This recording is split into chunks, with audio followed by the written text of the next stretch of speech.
Kung ang paggawa mo ay may halong pagmamahal, talagang makikita mo tibay at tibay, garantisado at maaasahan ang iyong mga ginagawa.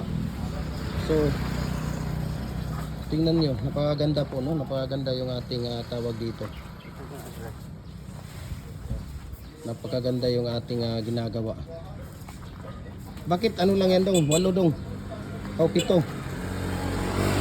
Dong? Bakit 7 lang to dong? Ito na ba? 7 lang ang ano? Yan pala. Nabunot na pala nila yung dalawa dito. So napakabilis lang, no? Simple lang ang ating pagtanggal ng ating molder. Napakabilis lang po siya, no? Tagalin. Ano?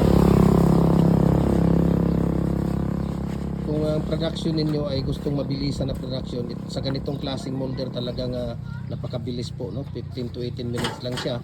Pwede na nating tanggalin. So maghapon, pag ready na yung mating natin na ginagawa, 6 na bag ang matatapos nila buong maghapon. Ayan. Buong maghapon na yun.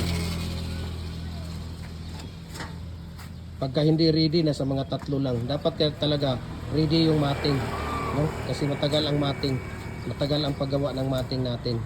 So pag ready yung mating, ibig sabihin yung bakal, ayan, yung bakal na yan, yan yung nilalagay natin sa loob. Pag ready yan, ay 6 na bag ang matatapos nila dito.